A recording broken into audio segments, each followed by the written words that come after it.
Hello students, দেখো আজ আমরা ক্লাস 7-এর কোষে দেখি 1.2 এর যে অঙ্কগুলো আছে সেগুলো নিয়ে আলোচনা করব।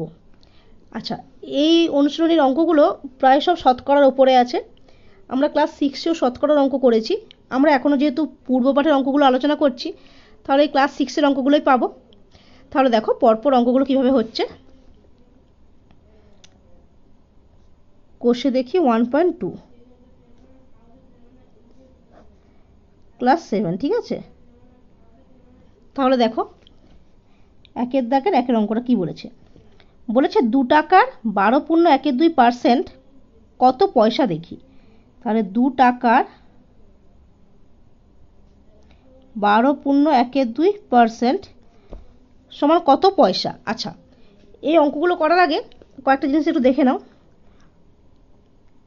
শতকরা কথার অর্থই হচ্ছে 100, ঠিক আছে। শতকরা যেখানে থাকবে আমরা বুঝবো 100। আচ্ছা, এই শতকরাটা কয়েক জায়গায় এরকম পার্সেন্টেজ চিহ্ন দিয়ে থাকতে পারে, ঠিক আছে। শতকরা মানেই পার্সেন্টেজ, আর সেই কথার অর্থটাই হচ্ছে 100, ঠিক আছে। তাহলে দেখো বলেছে 2 টাকার 12.12% কত পয়সা। দেখো এখানে আছে টাকা, এখানে আছে পয়সা, দুটো আলাদা একক। আমরা আলাদা এককে থাকলে অঙ্ক করতে পারবো না। সেক্ষেত্রে কি করব, একই এককে নিয়ে আসবো। যেহেতু টাকাটা পয়সাতে নিয়ে আসতে বলেছে, তাহলে আমরা এই টাকাটাকে প্রথমে কি করব, পয়সাতে নিয়ে নেব। তাহলে আমরা কি জানি বলো, 1 টাকা সমান 100 পয়সা। তাহলে 2 টাকা সমান কত পয়সা হচ্ছে, দেখো 2 গুণিত 100, তাহলে 200 পয়সা। তাহলে 2 টাকার 12.12% এটাকে আমরা বলতেই পারি যে 200 পয়সার 12.12%, 200 পয়সার 12.12%, তাই তো। কারণ 2 টাকাটা তো 200 পয়সার সমান। আচ্ছা, যেহেতু পয়সাতে চেয়েছিল আমরা পুরো এককটা পয়সাতে নিয়ে চলে আসবো। তাহলে 200 পয়সা 12.12 কথার অর্থ হচ্ছে 200 পয়সার 12.12%, ঠিক আছে। এবার দেখো এই কথাটার অর্থ কি। যদি বলি 5%, এই কথাটার অর্থ হচ্ছে 5/100, মানে টোটাল 100, তার মধ্যে 5 ভাগ। তাহলে পার্সেন্টেজ মানে আমরা অবশ্যই বুঝবো যে 100-র মধ্যে, ঠিক আছে। শতকরা বা পার্সেন্টেজ কথার অর্থ হচ্ছে সেটা 100-র মধ্যে। তাহলে 5% মানে 100-র মধ্যে 5, 3% মানে 100-র মধ্যে 3। তাহলে সোজা নিয়মে আমরা বলতে পারি যে যেখানে পার্সেন্টেজ চিহ্নটা আমাদেরকে তুলতে হবে, মানে এক্ষেত্রে দেখো যে 2 টাকার 12.12% সমান কত পয়সা, আমাদেরকে অঙ্কটা পয়সাতে নিয়ে আসতে বলেছে, তার মানে পার্সেন্টেজটা আমরা তুলতে হবে। তো যখনই পার্সেন্টেজটা তুলতে হবে আমরা কি করব, দেখো 100 দিয়ে ভাগ। কারণ যেহেতু শতকরায় প্রকাশ করতে, শতকরা থেকে আমাদেরকে সংখ্যায় নিয়ে আসতে হবে, আমরা কি করব 100 দিয়ে ভাগ। কারণ এই কথার অর্থই হচ্ছে যে মোট 100-র মধ্যে কত অংশ। তাহলে এই 12.12% এটা সমান কি হচ্ছে বলো, 12.12 সেটা কতর মধ্যে, সেটা 100-র মধ্যে। এইটা হচ্ছে এটার অর্থ, ঠিক আছে। 12.12% মানে সেটা 100-র মধ্যে 12.12। তাহলে দেখো এখানটা কি হচ্ছে, 200 এর 12.12% মানেই সেটা 100-র মধ্যে, ঠিক আছে। এবার দেখো অঙ্কটা সরল করি। আচ্ছা, যখনই আমরা পার্সেন্টেজটা তুলে দিচ্ছি, এককটা কিসে পেয়ে যাচ্ছি, দেখো এককটা আমরা পয়সাতে পেয়ে যাচ্ছি। তাহলে দেখো 200 গুণিত 12.12, এটাকে যদি আমরা ভগ্নাংশে নিয়ে আসি, মিশ্র ভগ্নাংশ থেকে অপ্রকৃত ভগ্নাংশে নিয়ে আসি, কি করব, 12 গুণিত 2 প্লাস 1, তাহলে 12 2 24 প্লাস 1/2 নিচে যেমন ছিল, তাহলে 12 2 24 প্লাস 1 মানে 25/2। তাহলে এটা আমরা কত পাচ্ছি বলো, 12.12টা 25/2 ভাগ 100 মানে 1/100। তাহলে দেখো এবার কাটাকাটি করে নিই, 0 0 কাটছে, 0 0 কাটছে, 2 একে 2, 2 একে 2, তাহলে এককটা অবশ্যই পয়সাতে আছে। তাহলে কত পাচ্ছি দেখো, 1 গুণিত 25 গুণিত 1 সমান 25, এককটা অবশ্যই পয়সা। দেখো অঙ্কটা আমি একটু ভেঙে ভেঙে বলেছি বলে অঙ্কটা একটু বড় লাগছে, কিন্তু অঙ্কটা মোটেও এত বড় নয়, ঠিক আছে। তোমরা যখন নিজেরা করবে তখন তো এত কিছু আর লিখতে হচ্ছে না, তখন অঙ্কটা দেখবে শর্টে হয়ে যাচ্ছে। কারণ কি, 2 টাকার 12.12% মানে তোমরা কি করবে, 200 এর 12.12% মানে 200 গুণিত 12.12/100। যখনই আমরা পার্সেন্টেজ দিয়ে পয়সাতে যাব, 100 দিয়ে ভাগ, ঠিক আছে। যখনই আমরা পার্সেন্টেজে তুলবো তখনই হচ্ছে 100 দিয়ে ভাগ, সোজা হিসাব, ঠিক আছে। আচ্ছা, এবার দেখো 2 এর দাগের অঙ্কটা কি বলেছে। বলেছে 840 গ্রামে 30% কত গ্রাম। আচ্ছা, 2 এর দাগে বলেছে 840 গ্রামের 30% কত গ্রাম। আচ্ছা, প্রথম কাজ দেখো, দুটো একক একই আছে, তার মানে এককের পরিবর্তন করার প্রয়োজন নেই। তাহলে দেখো 840 এর 30%, 30% মানে আমরা জানি 30/100, মানে মোট 100 ভাগের 30, তাহলে 30% মানে 30/100। এবার দেখো সোজাসুজি কাটাকাটি করে দিচ্ছি, 0 0 কাটছে, 0 0 কাটছে, তাহলে কত পাচ্ছি বলো? 84 গুণিত 3। আচ্ছা, এখন যখন এর পার্সেন্টেজটা তুলে 100 দিয়ে ভাগ করছি, আমরা এককটা কি পেয়ে যাচ্ছি বলো? এককটা গ্রামে পেয়ে যাচ্ছি। তাহলে গুণ করে দেখো, 3 4 বার 2, হাতে 1, 3 8 24, একে 25, তাহলে 252 গ্রাম। আচ্ছা, এটাও গ্রাম হবে, ঠিক আছে। যখন এর পার্সেন্টেজ তুলছি 100 দিয়ে ভাগ করছি, তখনই পার্সেন্টেজটা উঠে যেয়ে এককে চলে আসবে, ঠিক আছে। আচ্ছা, এবার দেখো 3 এর দাগের অঙ্কটা। 3 এর দাগেরটা বলেছে 25 টাকার 8% কত টাকা।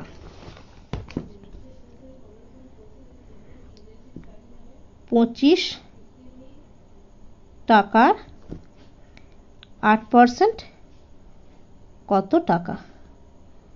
তার মানে সোজা অঙ্ক, 25 টাকা এর 8%। 8% কথার অর্থই হচ্ছে 8/100, তাহলে 8% মানে 8/100, কাটাকাটি করি, 25 4 100, দেখো 4 আর 8 কাটলে 4 একে 4, 4 2 8, একক কি? এককটা অবশ্যই টাকাতে, তার মানে 1 গুণিত 2 সমান 2 টাকা, ঠিক আছে। এবার দেখো 4 দাগের অঙ্কটা কি বলেছে। 4 দাগের অঙ্কটা বলেছে 55 গ্রাম 5 কিলোগ্রামের শতকরা কত। আচ্ছা, 55 গ্রাম 5 কিলোগ্রামের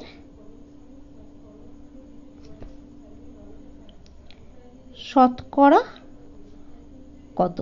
আচ্ছা, এই অঙ্কটা দেখো আগেরগুলো অঙ্ক থেকে একটু ডিফারেন্স আছে। কেন আছে দেখো, আগের অঙ্কগুলোতে কী ছিল দেখো, 2 টাকার 12.12%, 840 গ্রামের 30%, মানে শতকরাতে দিয়েছিল, যেটা আমাদেরকে পরিমাণটা বের করতে বলেছে, যে 2 টাকার শতকরা এত অংশ সমান কত জিনিসটা, পয়সাটা, ঠিক আছে। আচ্ছা, এখানে বলেছে 55 গ্রাম 5 কিলোগ্রামের শতকরা কত, মানে আমাদের পার্সেন্টেজে নিয়ে আসতে বলছে। আগের অঙ্কগুলোর ক্ষেত্রে পার্সেন্টেজটা তুলে আমরা পয়সা বা গ্রাম, যেটা যেভাবে একক চেয়েছিল সেভাবে নিয়ে আসছিলাম।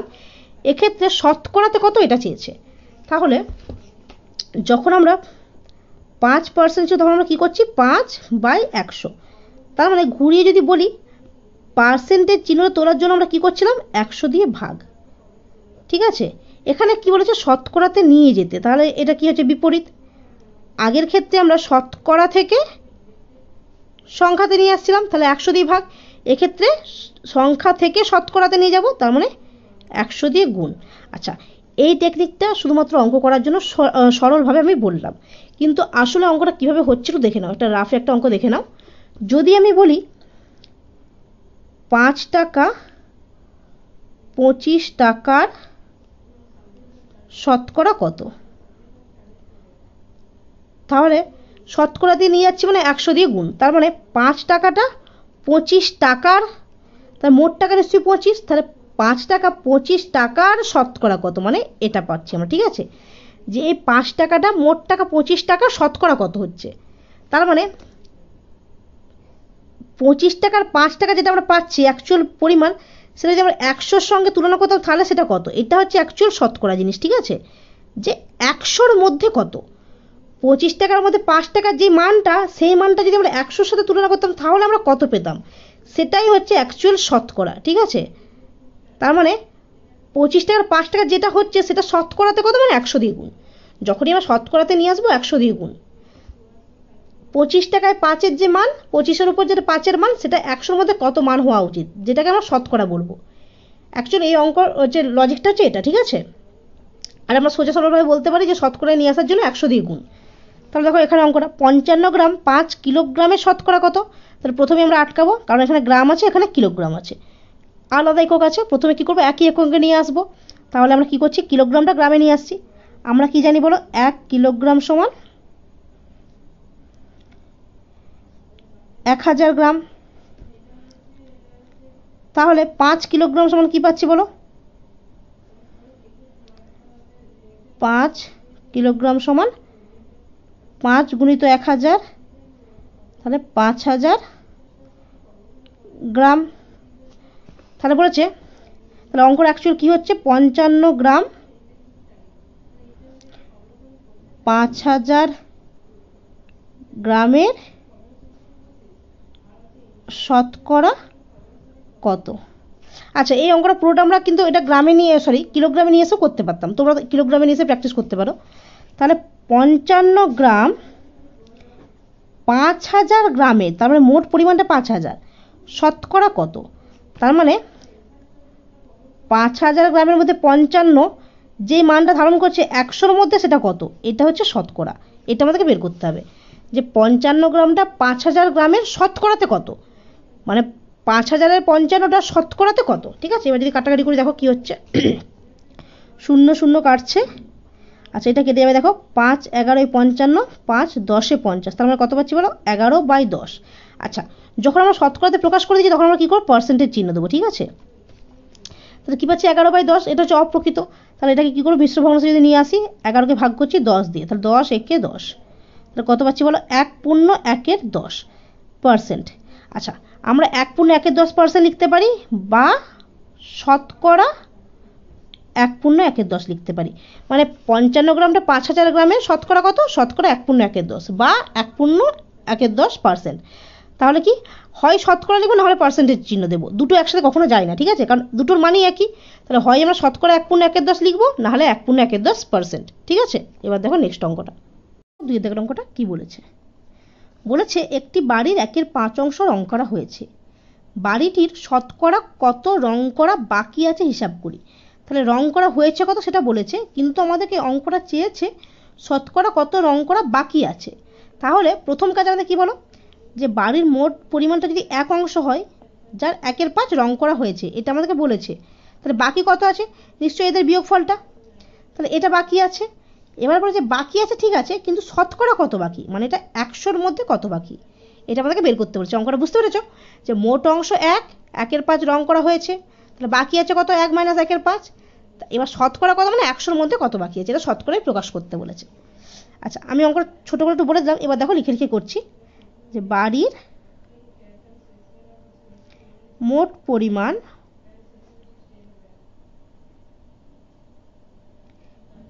1 অংশ। আচ্ছা, রং করা হয়েছে কত বলো,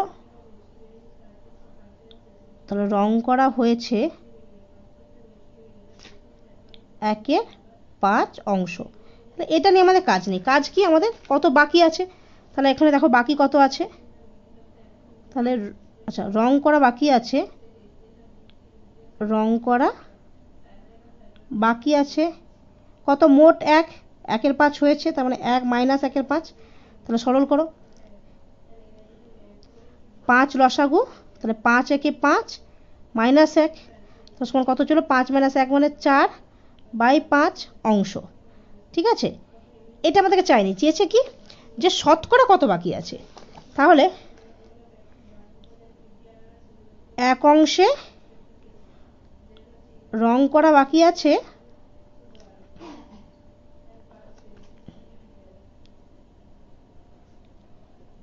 4/5 অংশ। এবার শতকরা মানে কি, তাহলে সেটা অবশ্যই 100-র মধ্যে কত বাকি আছে, তাহলে 100-ই রং করা বাকি আছে কত বলো, 4/5 গুণিত 100। কারণ কি আমাদেরকে কি চেয়েছে, যে শতকরা কত বাকি আছে, শতকরা মানেই সেটা 100-র মধ্যে। তাহলে এই অংশটা ছিল 1-এর মধ্যে, তাহলে 100-র মধ্যে কত, তাহলে 4/5 গুণিত 100। তাহলে কাটাকাটি করি, 5 20 100, তাহলে 4 × 20 মানে 80। তাহলে 100-এ কত বাকি আছে, 100-এ বাকি আছে 80। তারপরে দেখো এটা আমাদেরকে বের করতে হবে বলেছিল, বাড়িটির শতকরা কত রং করা বাকি আছে। তাহলে অতএব বাড়িটির শতকরা 80 পরিমাণ রং করতে বাকি আছে, 80 পরিমাণ রং করতে বাকি আছে। আচ্ছা, এখানে ছোট কথা বলে দিই, শতকরা 80 বা এটাকে আমরা লিখে দিতে পারি যে 80% বাকি আছে। ঠিক আছে, দুটো কিন্তু একই জিনিস, হয় আমরা শতকরা লিখবো, নাহলে আমরা পার্সেন্টেজ চিহ্ন দেবো, দুটো কখনো একসাথে যাবে না, কারণ দুটোর মানেটাই একই। তাহলে আমরা হয় লিখতে পারি যে শতকরা 80 পরিমাণ রং করতে বাকি আছে, আর না হলে আমরা লিখতে পারি যে বাড়িটির 80% রং করতে বাকি আছে। ঠিক আছে, আচ্ছা এই যে এখানে যেটা ওই কিনে ভেঙে করছিল, এটা করারই প্রয়োজন নেই, মানে তোমরা যদি আগের অঙ্কগুলো করার সময় বলেছিলাম যে যখন কোনো পরিমাণ থেকে সেটা শতকরা চাইবে তখন কি করব, সেই পরিমাণ গুণিত 100। দেখো একই হবে, ঠিক আছে, যখন শতকরায় প্রকাশ করতে হবে। এক দিয়ে ঐকিক নিয়ম আকারে করতে পারো অঙ্কটা, কোনো অসুবিধা নেই। আর এইভাবে তোমরা পরিমাণ গুণিত 100 দিয়ে শতকরাতে আনতে পারো, তাহলে 80% রং করতে বাকি আছে। কিন্তু মনে রাখবে যে শতকরা আর পার্সেন্টেজ কখনো একসাথে যায় না, হয় শতকরা লিখবো আমরা শতকরা 80 পরিমাণ, বা 80% রং করতে বাকি আছে, ঠিক আছে। এবার দেখো নেক্সট অঙ্কটা। আচ্ছা 3 দাগে দেখো অঙ্কটা কি বলেছে। নূরজাহানের শ্রেণীতে 30% ছাত্রী আছে, শ্রেণীর মোট ছাত্রছাত্রীর সংখ্যা 60 জন। আচ্ছা হিসাব করে দেখি নূরজাহানের শ্রেণীতে মোট কতজন ছাত্র আছে। তাহলে দেখো 30% ছাত্রী, মোট ছাত্রছাত্রী 60 জন, এবার ছাত্র কতজন আছে সেটা আমাদেরকে বের করতে বলেছে। আচ্ছা তাহলে দেখো অঙ্কটা। আচ্ছা তাহলে শ্রেণীতে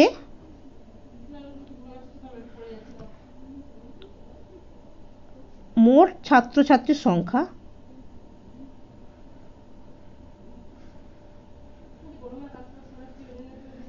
60 জন, ঠিক আছে। আচ্ছা আর কি বলেছিল, ছাত্রী আছে 30%,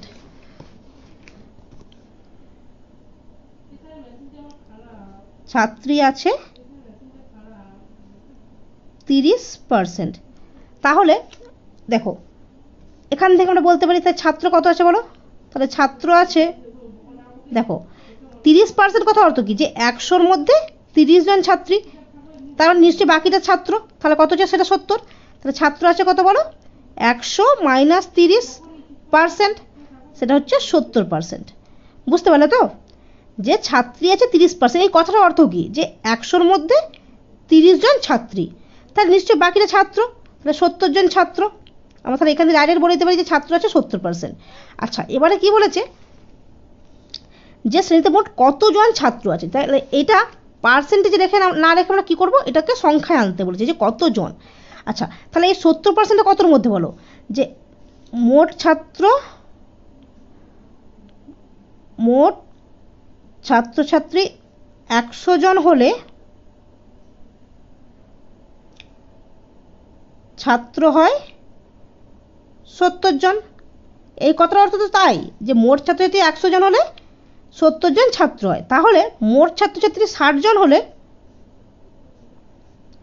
ছাত্র কত হয় বলো, 100 জনে ছাত্র হচ্ছে তখন 70 জন, এবার 60 জনে কত হচ্ছে বলো, তাহলে 70 জন হচ্ছে 100-র মধ্যে, আর এখন মোট ছাত্র কত 60, তাহলে কাটাকাটি করো, 0 0 কাটছে, তাহলে 2 3 6, 2 5 10, তাহলে 5 দিয়ে কাটবে, দেখো 5 1 5, 5 4 20, তাহলে 14 গুণিত 3, তাহলে 42 জন।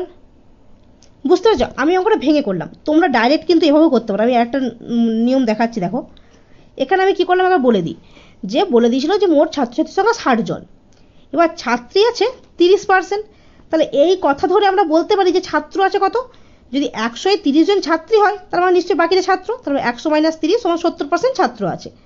আচ্ছা এবার কি এই 70% কথাটা অর্থ কি যে মোট ছাত্রছাত্রী 100 হলে ছাত্র হয় 70, তাহলে মোট ছাত্রছাত্রী 60 হলে তখন ছাত্র কত হচ্ছে, তাহলে 100-র মধ্যে 70 গুণিত 60, 42 জন। বা আমরা এভাবে করতে পারি যে মোট কত বলো, মোট 60 জন, তাহলে ছাত্রী 30%, কথার অর্থ কি হচ্ছে জনসংখ্যাতে যে মোট 60-এর 30%টা তুলে দেবো, তাহলে 30/100, 0 0 কাটছে, 3 4 18, তাহলে মোট 60 জনের মধ্যে 18 জন ছাত্রী, তাহলে ছাত্র কত বলো, 60 মাইনাস 18, 42 জন। দেখো দুটো নিয়মেই বলে দিলাম, তোমরা যেটাতে ইচ্ছে করতে পারো, একটা ডাইরেক্ট পার্সেন্টেজ দিয়ে অঙ্কটা করতে পারো, মোট 60 জনের 30% মানে 60 গুণিত 30-এর 100 দিয়ে ছাত্রী পেয়ে গেলে ছাত্রটা কত হচ্ছে বিয়োগ করে দিলে পেয়ে যাবো। বা তোমরা পার্সেন্টেজ 100 দিয়েও করতে পারো, কারণ পার্সেন্টেজ মানেই আমরা জানি সেটা শতকরা 100, তাহলে 100 জনের মধ্যে 70 জন ছাত্র হলে 60 জনের মধ্যে কত। দেখো অঙ্কটা কিন্তু একই হচ্ছে, সেই লাস্টে মেকানিজমে যে এখানে যেই থামছে, শুধু লেখার ভাষাটা দুটো আলাদা হয়ে যাচ্ছে, ঠিক আছে। একটা হচ্ছে মোটের উপর পার্সেন্টেজ দিয়ে করে দিচ্ছি আমি, যেটাতে পার্সেন্টেজটা উঠে সংখ্যাতে বেরিয়ে যাচ্ছে, আচ্ছা আরেকটা কি করছে যে 100-র মধ্যে 70 হলে 60-এর মধ্যে কত, একই জিনিস, এটাও সেম, তাহলে 100-র মধ্যে 30 হলে 60-এর মধ্যে কত 18 জন, তাহলে বাকিটা হচ্ছে ছাত্র, ঠিক আছে। যেটা সুবিধা তোমরা সেটাতে করতে পারো, তোমরা ঐকিক নিয়মে দেখিয়েও করতে পারো বা এই পার্সেন্টেজ দিয়েও করতে পারো। ঠিক আছে, দেখো 4 দাগের অঙ্কটা আবার কি বলছে। বলছে 120 কিগ্রা মিশ্র সারে ইউরিয়া ও পটাশের পরিমাণ যত হবে 60% ও 40%। ওই মিশ্র সারে কোন সার কত কিগ্রা আছে? আচ্ছা সেম দেখো, আমি শর্টভাবে যদি দেখাই যে 120 কিগ্রা আছে মোট, ঠিক আছে। এবার ইউরিয়া আর পটাশ দুটো আছে, তাহলে একদিকে আছে ইউরিয়া আর একটা পটাশ। তাহলে ইউরিয়া কত আছে? ইউরিয়া আছে 60%, আচ্ছা পটাশ আছে কত? 40%। আচ্ছা এই পার্সেন্ট থেকে যদি ডাইরেক্ট আমরা কিগ্রাতে নিয়ে আসি কত হচ্ছে বলো, যে মোট 120 এর 60% মানে 60/100, আর এটা হচ্ছে কত 120 এর 40%। তাহলে কাটাকাটি করলে দেখো একটা পাচ্ছি 4 বারে 48। আচ্ছা এখানে দেখো 0 0 কাটছে, 6 বারে 72। তাহলে এখান থেকে আমরা ডাইরেক্ট পেয়ে যাব, একটা হচ্ছে 72 কিগ্রা, একটা হচ্ছে 48 কিগ্রা। আচ্ছা আবার এভাবেও করতে পারি যে মোট সারের পরিমাণ 120 কিগ্রা। আচ্ছা ইউরিয়া পটাশের পরিমাণ যত হবে 60% 40%, তার মানে ইউরিয়া আছে 60%, অর্থাৎ 100 কিগ্রাতে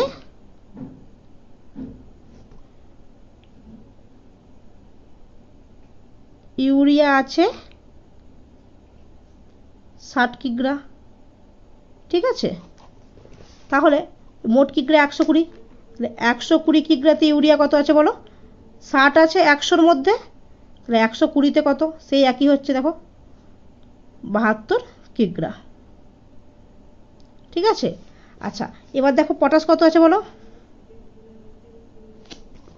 পটাশ আছে 40%, অর্থাৎ কি পাচ্ছি আমরা?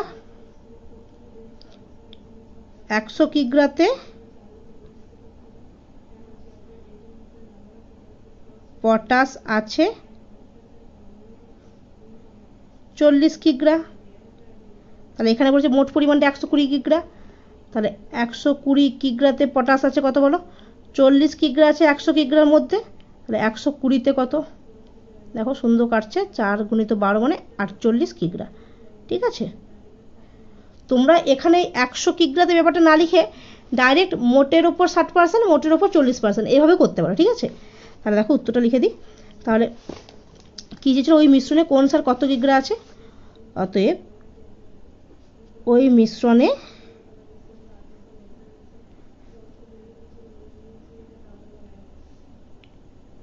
ইউরিয়া আছে 72 কিগ্রা ও পটাশ আছে 48 কিগ্রা। ঠিক আছে, এবার দেখো 5 দাগের অঙ্কটা। দেখো 5 দাগটা কি বলেছে। বলেছে আমার স্কুলের খাতার দাম ছিল 10 টাকা, এখন সেই খাতা আমি 12 টাকায় কিনি। হিসাব করে দেখি খাতার দাম শতকরা কত বেড়েছে। ঠিক আছে, তাহলে পূর্বে খাতার দাম ছিল 10 টাকা, এখন খাতার দাম কত বলো? তাহলে এখন খাতার দাম 12 টাকা। ঠিক আছে, তাহলে কত দাম বেড়েছে? তাহলে দাম বেড়েছে কত বলো? বর্তমানে 12 টাকা, পূর্বে ছিল 10 টাকা, তাহলে 2 টাকা দাম বেড়েছে। আচ্ছা এটা বুঝতে পারলাম। কি চেয়েছিল? খাতার দাম শতকরা কত বেড়েছে। আচ্ছা এই 2 টাকাটা কতর উপরে বেড়েছে বলো? এই 2 টাকাটা বেড়েছে উপরে 10 টাকার উপরে, তাহলে শতকরা কত মানে গুণিত 100। শতকরায় প্রকাশ করতে হবে মানে আমাকে 100 দিয়ে গুণ করতে হবে, এটা আমরা বুঝে গেছি এতক্ষণে। ঠিক আছে, তাহলে 2 টাকাটা বেড়েছিল কত টাকার উপরে? 10 টাকায়। তাহলে 10 টাকায় যদি 2 টাকা বাড়ে, 100 টাকার সেই মূল্যটা কত? এটা হচ্ছে শতকরায় প্রকাশ। ঠিক আছে, তাহলে দেখো খাতার দাম 10 টাকায় বেড়েছে 2 টাকা। তাহলে শতকরা মানে নিশ্চয়ই 100 টাকায়, তাহলে 100 টাকায় বেড়েছে কত বলো, 2 টাকা বেড়েছে 10 টাকার, তাহলে 100 টাকায় কত মানে গুণিত 100, কারণ শতকরাতে প্রকাশ করতে হবে, তাহলে 0 0 কাটছে, 2 গুণিত 10 মানে 20 টাকা। আচ্ছা, তাহলে 100 টাকায় যে 20 টাকা বেড়েছে, তাহলে 100 টাকায় 20 টাকা বেড়েছে মানে কত বেড়েছে বলো, 20% বা শতকরা 20, মানে 100-র উপরে যেটা বৃদ্ধি সেটাই তো পার্সেন্টেজ। তাহলে উত্তরে কি চেয়েছিল দেখো, দেখি খাতার দাম শতকরা কত বেড়েছে, তাহলে আমরা লিখতে পারি কি, অতএব খাতার দাম শতকরা 20 বেড়েছে, বা কি লিখতে পারি, খাতার দাম 20% বেড়েছে। ঠিক আছে, এই কথাটা অর্থটাই হচ্ছে যে শতকরা মানে 100-র উপরে 20 বেড়েছে। ঠিক আছে। আচ্ছা দেখো, আজকের ভিডিওতে আমরা এই কোষে দেখি 1.2 এর 1 থেকে 5 দাগের অঙ্কগুলো অবধি আলোচনা করলাম।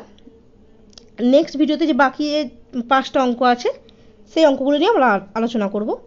এখানে যদি কোনো অঙ্ক বুঝতে অসুবিধা হয় তোমরা কমেন্টে জানিও, আমি পরের ভিডিওতে ওই অঙ্কটা আরেকবার করে দেবো। ঠিক আছে, থ্যাংক ইউ।